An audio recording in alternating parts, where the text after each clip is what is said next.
Alright YouTube, this is 2 Cent back with my 2 cents on Octopath Traveler, and we have Lianna also coming out this week. If you've already seen my theory on video, here is going to be kind of a preview for Lianna coming out, so let's get into it. Alright, so our banner for Lianna should be a Sacred Blaze banner, which we had already one of these, and it was for Adet. If you didn't pay attention to then, or you weren't playing then, here's just kind of a picture from that, from when I was kind of pulling on that banner, and it just has some really good information for you here. If you look down there at the bottom, it says trade 100 Sacred Blaze fragments for an Adet exclusive accessory. Up there at the top where it says exclusive accessory that I kind of pasted in here, that's going to be Lianna's exclusive accessory, which I'm assuming will also cost 100 of your fragments to be able to get. So keep that in mind that that's there. That's what it has on there. 20% reduced SP cost isn't a bad thing. But one other thing I want to point out specifically about these Sacred Blaze banners is that all travelers are 4-star and above, which adds a lot of value to the banner, because a lot of times 4-star units we're still using and are pretty decent for completing our teams, especially as we get further into the game when we do get some towers and stuff like that you're going to need all of one job type.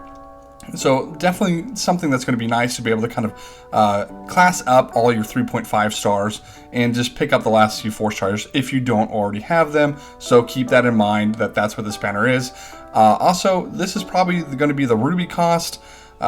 So don't, I wouldn't expect anything super discounted here. Alright, so taking a look at our kind of stat pools here, I'm not going to go too much into this because I do feel like Lianna is going to lean very heavily as far as a support and healer role, which means the only thing we really are caring about here is a decent amount of defense, which she has a decent amount of magic defense and her magic, which is 360, not bad. Definitely good ones to have here.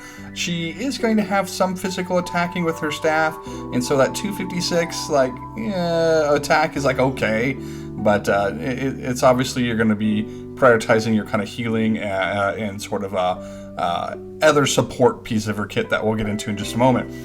Resistances, we're looking 20% fire, 10% ice.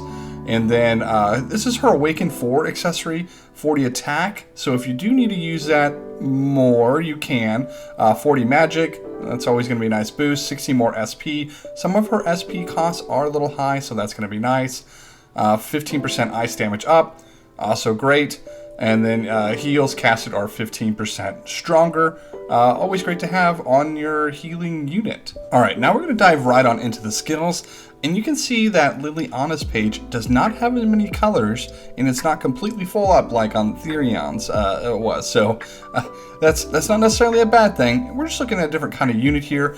And I do want to point out, looking at the kind of the yellow highlighted areas, we do have a 3-staff AoE that also has a 15% speed debuff. That's really cool. We don't see often a 3-hit staff, let alone for it to be AoE, and for it to actually provide some additional benefits with a speed down for it. So that's really nice. Now, do look at the SP cost. We're looking at 70 to do that, so it is going to take a little bit more juice, like I said, from things in her kit.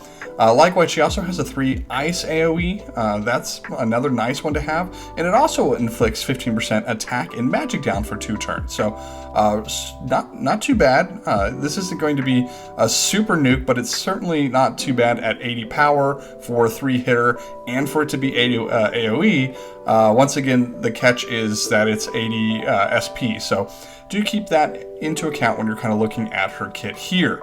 So let's shift over to the kind of the healing, more supporty sort of role on here. We have a full front row heal, but it also is going to give 15% magic and magic defense up for 2 turns.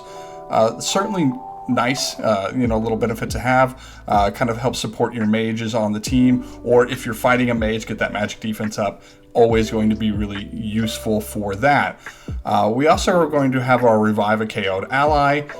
This is basically the same skill as Anya, and it's useful. I mean, I keep it on my Anyas, but I just try not to die, so useful when it happens, but useless all the rest of the time. So I think the real kind of nice thing that we're going to kind of be looking at Lianna for is her passive here. While in the front row, all back row allies get regen. I think this is really sort of neat because we always have a problem of, okay, we're going to regen our front row, but then they shift it to the back, and then they're going to have that kind of already passive back there. But this is just going to help like being able to really top people off while they're in the back row to get back out to the front. And so it's kind of like a reverse, but also passive sort of regen that she's giving. And I want to really kind of credit that that's nice to have on her kit here. So though she doesn't have her own being able to regen all the front row, which I like and I somewhat would prefer over the back row one, I do think that we're going to find a lot of usefulness with being able to top up our back row quicker. All right, so let's take a look at a little bit of her skills here in action that they put out in their video here. And we're going to come in first here. This is going to be that 3x ice AoE that's going to go out. So you're going to see that breaking the person in the back, which is nice, and then gives everybody that physical attack down. And then here's going to be that heal for the front row, and then it's going to add that elemental attack up and element defense up for the party. All right, time for a little comparison for our Lianna versus our Agnes. You can kind of see the stats here. We're looking at, a little bit lower on that SP area from Agnes, and I think that is going to make a little bit of a difference. I like that extra 45. With the costs on her kit, it would just be nice to have that little bit extra, but we don't get it. Attack's going to be the same. Defense, in magic defense, Lianna is going to come out ahead, which is really nice. She's going to get a little bit lower on the magic side of things by 30. Crit's going to be a little higher, but crit isn't going to matter that much on these units unless we're using our physical abilities. So hey, Liliana's got that as a little bit of an edge, but you're probably not going to see that much of a difference. And then speed. A 276 speed versus a 331 speed. You can kind of think, okay, maybe I want to, kind of make my speed to where I'm healing in the middle of a group of enemies attacking me. And that 276 might be easier to do that than try to speed tuning from the 331. It's going to just depend on the fight there of whether or not you think this is a positive or a negative. All right, so now let's take a look at the heals, and we got kind of a makeshift for each unit of maybe kind of like skill sets you're bringing. This is actually the exact setup I have on my Agnes. I just didn't bring any sort of actually hitting abilities just because I have her paired with somebody who's going to be doing the majority of the DPS anyway.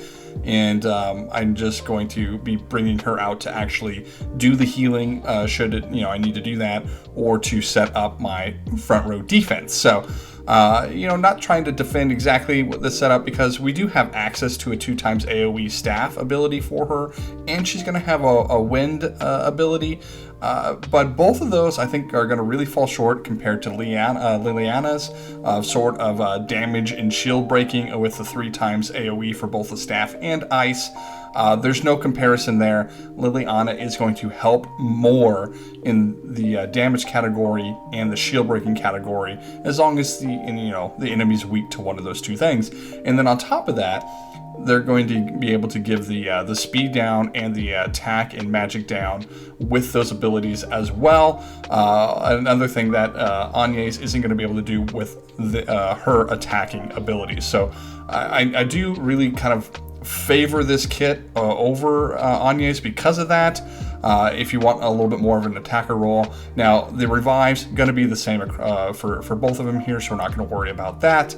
The thing that we're going to be kind of looking at here is we do get a heal from Agnes, or we can do a regen over here that becomes a full front row regen if you use a max boost. So there is some caveats on what you have to do to get that, whereas Liliana is just going to be able to full heal and then provide that magic and magic defense up for the whole party, but doesn't have any regen for the front row. But like we talked about before, she's at least going to give some extra for the back row. That it's only a potency of 30 regen strength, but still that's going to help with what they're already getting regen from being in the back row anyway. So these two are going to be hard to exactly compare there. but I really am favoring Lianna's kit, honestly, just with everything else that is combined with it, that gives that kind of support, versus Agnes' kit, which is feeling a little lackluster compared to these now. So, and as far as passives go, I mean, we have a chance to get an extra heal, and then a chance to provide a speed down on Agnes is a lot less appealing than restore SP equal to 4% of damage taken, which we already know Lianna is SP starved, so this is going to really help. Definitely seems like a unit that you're going to want to like keep out there.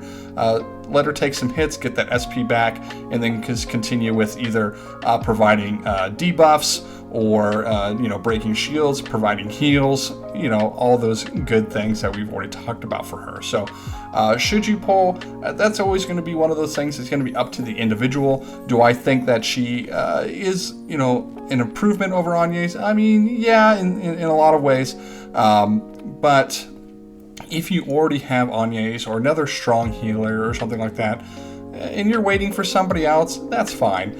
But I do like these banners because of what we talked about earlier with the 4 stars and above on here. If you haven't pulled on the Adept banner, I would encourage maybe you throwing a few pulls out there just to solidify your 4-star lineup to get those going. If nothing else, getting them up to that 4 stars just helps give you access to more influence points, which overall just helps you kind of keep leveling up your kind of influence areas. So that's been my 2 cents.